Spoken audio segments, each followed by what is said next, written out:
Good morning. Welcome to Faith on Hill's online Sunday morning service. We gather together every Sunday morning at 10:30 a.m., both online and in person.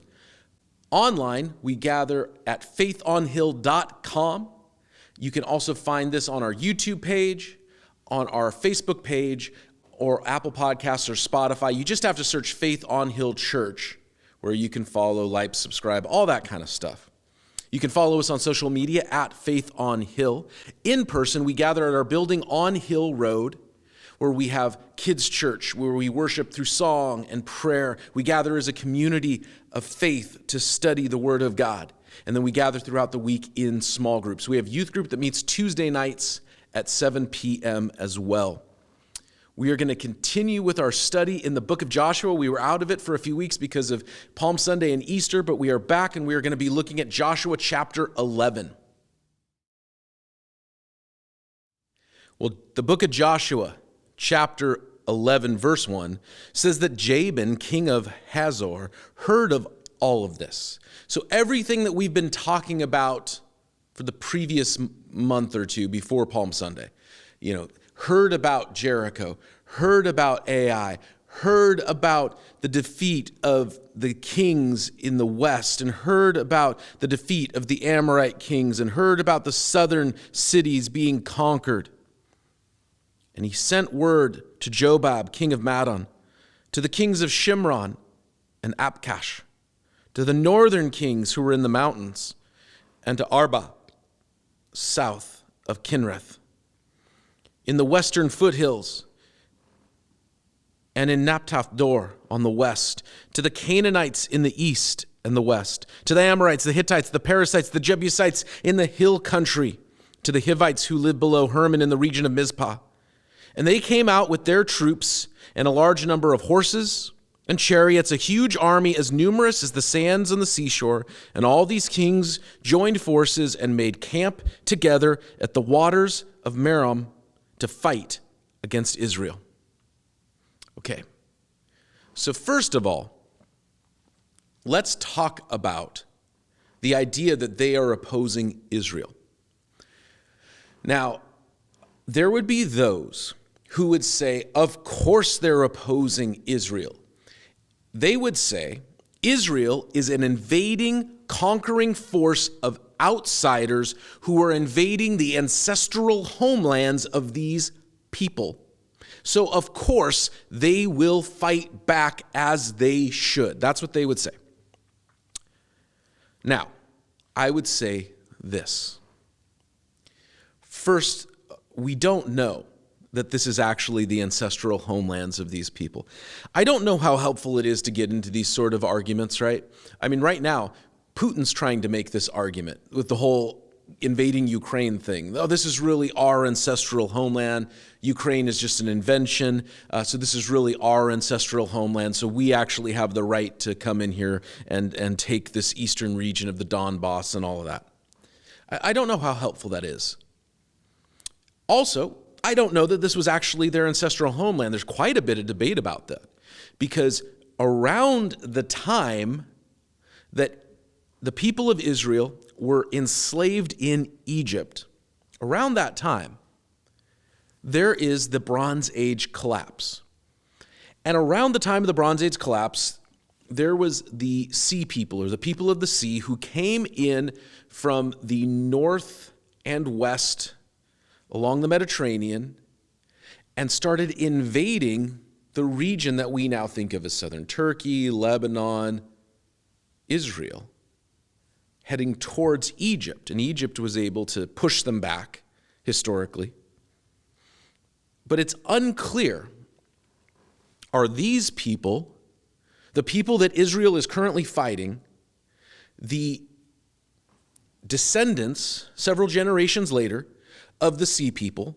Are they people who they themselves had just conquered, or are they not? It's very unclear, and I'm not going to claim to make a definitive thing. I've read quite a bit about this in the last several months, as much as I could, to be honest, in the spare time, because I just find it interesting, if nothing else, but it also seems relevant. And I can't get a definitive answer. Nobody can agree. There's no like consensus on this. But what I'm saying is we should at least be open to the idea that these folks themselves are usurpers, outside invaders, conquerors, and that they themselves are sort of being dealt with by God for their warmongering. That's a possibility. But even if this is their ancestral homeland, even if that this is where they have always been, the idea that all of a sudden Israel comes out of nowhere and then they're just fighting back as anyone would, it ignores massive parts of what the book of Joshua has told us and what the rest of the Bible tells us. You see, Israel had been wandering south of the promised land in the wilderness for 40 years. For 4 decades, they had been wandering. They knew who Israel was. They knew who the people of Israel were. They knew that this massive group had come up from the south, supposedly out of Egypt, and they came right up to the border under a guy named Moses, and then for reasons that maybe the people living in the land of Canaan didn't quite understand, they turned around and then just started walking in circles down in the wilderness. And that was weird, but okay, there's this big group of people. And somehow they're surviving. That in itself is miraculous. I think we don't understand that fully because we just don't, let's just be honest, we don't think about logistics. I turn on my lights, I don't really think about how it gets there. I turn on the tap or the faucet or my shower, I don't think about how the water gets there. You know, these are logistical things, infrastructure things that most people don't think about. We don't know how many people made up the people of Israel at this point. We talked about this at the beginning of the book of Joshua. It might have been several 100,000. It might have been in the low millions. We don't know. But even at the lowest estimate, it is miraculous that that many people stayed together cohesively for 4 decades and didn't starve because they themselves had no agriculture. They had no economic produce. They were just nomadic herdsmen. There is a cap, a numerical cap on how many people can be supported by living a nomadic herdsman lifestyle. There's a lot of research that has gone into this, into like if you have an agrarian society versus a nomadic society versus an industrialized society, how much human life can be supported, subsistence farming versus, production farming, all of these things. And yet God, through the provision of the manna and the quail, sustained Israel miraculously for 40 years. So for 40 years, there's this group of people down there that shouldn't be able to survive, but their God is providing for them. And then as they're traveling through the lands of Edom, 2 of the Edomite kings attack them, even though Israel had said, hey, we are just going to skirt by the edge of your territory. We don't want any trouble. We are just passing through. We are good. Can we send you a fruit basket? We don't want any trouble. Actually, we are distantly related. We're cousins, right? Your great-great-grandfather's Abraham, our great-great-grandfather's Abraham. We are good with you guys. And they still attacked him anyway. And God delivered them. Even though the Edomites were a superior force with better technology, God delivered them and delivered the victory to Israel. And so now you're one of these kingdoms and kings in the promised land. And you're going, my goodness, this is weird. This group that has just been hanging out to the south for 40 years, since my father's time or my father's father's time, and they just had this great victory. And then they come to the Jordan River at flood season, and the Jordan River is at full flood stage, and then they cross it as if it's dry land. And then they go to Jericho, and the walls fall down. And then they go to Ai, a stronger city, and God gives them the victory there. And he gives them another victory and another victory and another victory. We know from Rahab's account to the spies that the people of the promised land knew that God was on the side of the people of Israel. So don't think that they are just people who were just living their life, and then one day these troublemakers, these colonizers came and started kicking them off their land. No, they had an understanding that God was doing something. And these were God-fearing people. Now, not the God that we serve, but they were very spiritual, religious people. All of the archaeology makes that clear. That is not debated by secular or religious experts. Their religion was the worship of Baal and Asherah. Their religion would have involved human and even child sacrifice. Their religion would have involved what we might term as human trafficking, if not human trafficking, at the very least as perverse sexual rituals. They were very, very religious people. They believed in the concept of God. And not just conceptually, they believed that God or the gods were real. And the idea that there was a God more powerful, right? And if you believe in a pantheon, multiple gods, right? There is an understanding you better serve the most powerful God. And even if you serve a particular God, your God would be subservient to the most powerful one, sort of the Zeus or the Odin of the situation. And here comes Yahweh, the God of Abraham, Isaac, and Jacob, the God of Moses, the God of Joshua, the God of the people of Israel. And he has sustained his people for 40 years. He has brought his people out of Egypt. He has given his people victory when they should not have had it. He has sustained his people. He has delivered his people. He has provided ways across the wilderness for his people. And Rahab told the people of Israel, hey, we know that God is with you. And yet, knowing that God was working and that God was with them, they still opposed the work of God. Why am I harping on all this? It's to say this. I firmly believe this. There are people who know. They know there's a God.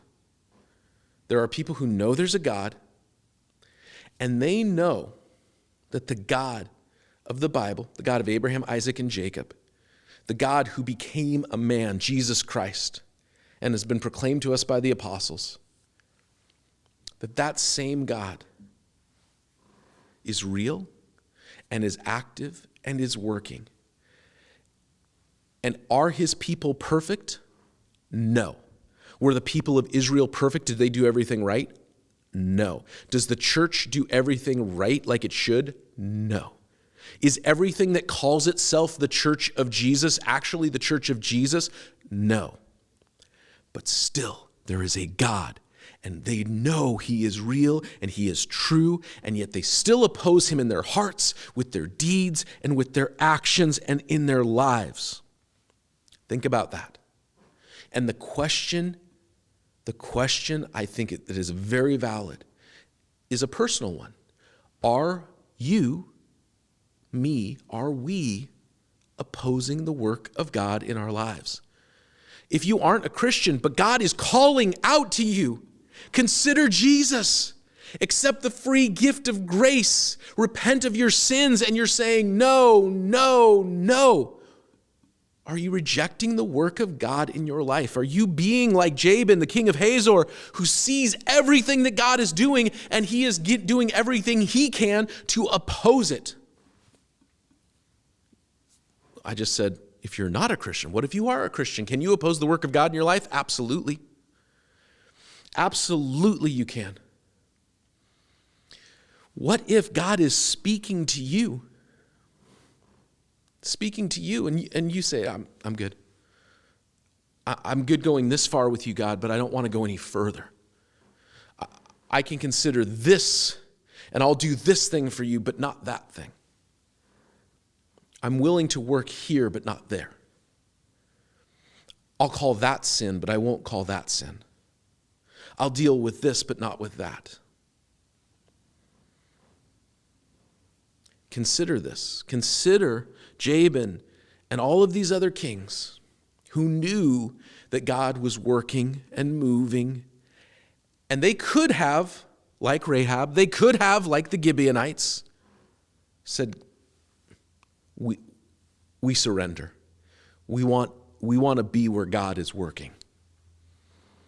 And instead they fought and they fought and they fought. And there are people, non-believers, non-Christians, who are fighting God in their lives, with their actions, with their words, in their hearts. God's Spirit is speaking to their spirit. God's Spirit is speaking to your spirit, and you're fighting and you're fighting and you're fighting. And you will lose that fight. It's just a question of whether you will experience the gift of grace and mercy and forgiveness that comes through Jesus, or you will experience the justice that we all deserve because you have rejected the gift of grace that comes through Jesus. And for those of us who are Christians, will we fight and fight and fight as the Holy Spirit of God is trying to sanctify us, is trying to change us, trying to make us more like Jesus? Or will we surrender and say, okay, you know what? Maybe I don't understand it. Maybe I have a hard time with it. Maybe this is something that it's going to take me a while to come to terms with, but Lord, I surrender to you. Now, all of these armies have joined together to go against Israel. And we may not understand it. We may think they're primitive with their chariots and their horses, and we have, drones and satellites and missiles and machine guns and all these things. We may think, oh, they're primitive. But chariots and horses were the drones and satellites and the highest technology of the day. Chariots and horses were the superior firepower. Chariots and horses meant victory. And the Lord, verse 6, said to Joshua, do not be afraid of them. Joshua had reason to be afraid, because by this time tomorrow I will hand all of them slain over to Israel. You are to hamstring their horses and burn their chariots. Now, as somebody who thinks horses are beautiful creatures, who has great respect for horses, this bums me out. But what God is saying to Joshua, he says, I'm going to give you victory, but I don't want you to take their weapons. And we think of horses as these beautiful creatures, creatures to ride and creatures to admire. But they saw horses as weapons of war. And Joshua is saying to Israel, and remember, so many people in our day think of Israel here in the book of Joshua as this conquering, warmongering people. What is God saying to them? I want you to get rid of their weapons. I'm going to hand you this victory, but burn their chariots. Get rid of their weapons of war. Hamstring their horses, because I don't intend for you to be like them. And so Joshua and the whole army came against them suddenly at the waters of Merom and attacked them, and the Lord gave them into the hands of Israel, and they defeated them and pursued them all to the way to Greater Sidon, to Mesroth-Maim, and to the valley of Mizpah in the east, and there were no survivors left. And Joshua did to them as the Lord had directed, and he hamstrung their horses, and he burned their chariots. Joshua was faithful to the Lord's instructions. I'm sure there was somebody in the camp of Israel who said, oh man, we could keep this stuff. Do you imagine how much quicker we could conquer the rest of the promised land if we just kept some of these chariots? Nobody would dare attack us. In fact, we could expand our empire. And Joshua is saying, that's not what God's meant for us. God's told us to get rid of these weapons of war. At that time, Joshua turned back and captured Hazor and put the king to the sword. Hazor had been the head of all these kingdoms. Everyone in it they put to the sword, and they totally destroyed them, not sparing anyone that breathed, and he burned Hazor itself. And we've talked a lot about this already, so I am going to refer back to previous studies that we have done in the book of Joshua, because we have talked a lot about this in terms of whether this is genocide or not and all that kind of stuff. Verse 12, Joshua took these royal cities, their kings, and put them to the sword. He totally destroyed them as Moses, the servant of the Lord, had commanded. Yet Israel did not burn any of the cities on their mounds except Hazor, which Joshua burned. It's interesting to me. Why did they burn them? And it says here, the Lord said to do this, and the Lord said to do that. And we say, how did they know that they were supposed to do this? How did God speak to them? We're not told exactly. Some of it maybe there was a prophet speaking. Some of it, maybe they were inquiring of the Lord by going to the priest and using the Urim and the Thummim, these stones, yes and no sort of questions. But some of it says that the Lord spoke to them through Moses, who has been dead a while. And we might think, how's God going to speak to me? Moses has been dead a while, but the word of the Lord came through him and it was still applicable. God speaks to us through the Bible. We talked about this last Sunday on Easter Sunday. We make a big deal about the Bible around here so that we can know Jesus. But part of knowing Jesus is knowing what he says to us. And so we make a big deal about the Bible so that we can know what God says to us. And they knew what God wanted because they knew the word of the Lord that had come through Moses. We know the word of the Lord that has come through Moses. We know the word of the Lord that has come through Peter. We know the word of the Lord that has come through James or John or Paul or Ezekiel or Daniel or Matthew or Mark or Samuel or David or whoever. We know the word of the Lord. The Israelites carried off for themselves all the plunder and livestock of these cities, but all the people they put to the sword until they completely destroyed them, not sparing anyone that breathed, as the Lord commanded his servant Moses. And Moses commanded Joshua, and Joshua did it. He left nothing undone that all of the Lord had commanded Moses. I firmly believe that any of these cities and any of these people could have repented. I firmly believe that just as Rahab or the Gibeonites sought mercy, they could have done so as well. This is a reality that justice and judgment is coming for a sinful world. And that if God is bringing justice and judgment, it is righteous. Do I think that means that, war is good? No. Do I think that everything that Israel does or is doing is good or righteous? No, I do not. But here in this moment, I do not believe this is sinful. Does that mean that you have to accept it just because I say it? No. And we can have conversations, and that's one of the great things the small groups are for, is that we can have conversations and discussion, and we have room for people to have doubts and debates and dialogue and to just have time to process. So Joshua, verse 16, took the entire land, the hill country, all the Negev, the whole region of Goshen, the western foothills, the Arabah, the mountains of Israel with their foothills, from Mount Halak, which rises towards Seir, to Baal Gad in the valley of Lebanon below Mount Hermon. He captured all their kings and put them to death. Joshua waged war against these kings for a long time. Except for the Hivites living in Gibeon, not one city made a treaty of peace with the Israelites, who took them all in battle.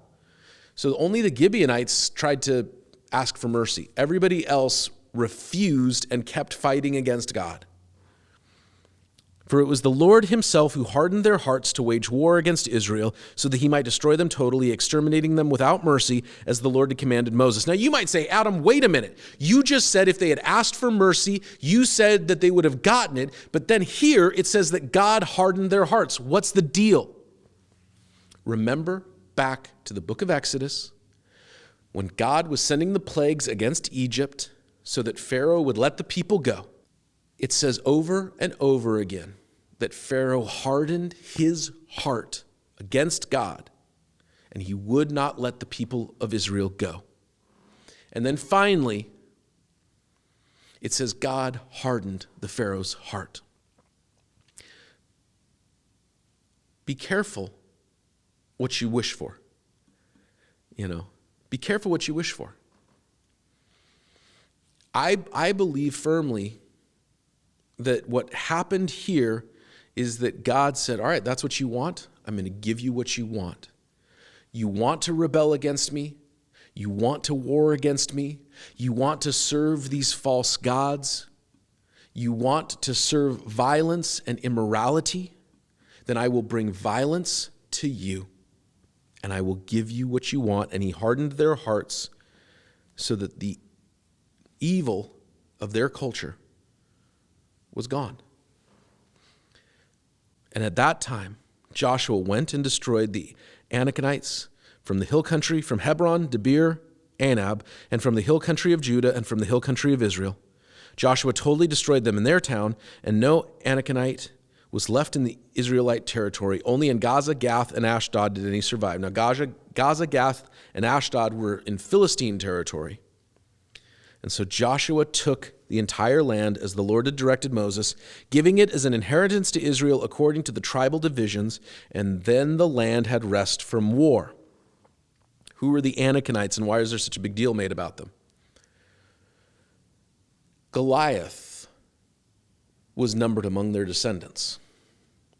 They were people of renowned giants. There's kind of a lot of legend around them. It says that he drove them out except for here, and he conquered the entire land. But did he? Did he conquer all of the land that God had told the people of Israel to conquer? We'll come to that next week. It says, then the land had rest from war. And then in chapter 12, there is a list of all of the kings that were conquered, all of the cities taken, all of the way that things were kind of spread out. Here's the list of this king and, the king of Jericho and the king of Ai and all of the things. And here's a question that comes up, because when you read chapter 12, let me tell you, chapter 12 is not going to have any memory verses. There's not going to appear in any Bible devotions. Chapter 12 is like literally might be the most boring chapter in the Bible. Did a pastor just say that the Bible could be boring? Chapter 12 could be. How would you approach chapter 12? I don't have anything to preach here. I would say that if I was reading through the Bible, like a Genesis to Revelation, I'm going to read the entire Bible, I would read chapter 12.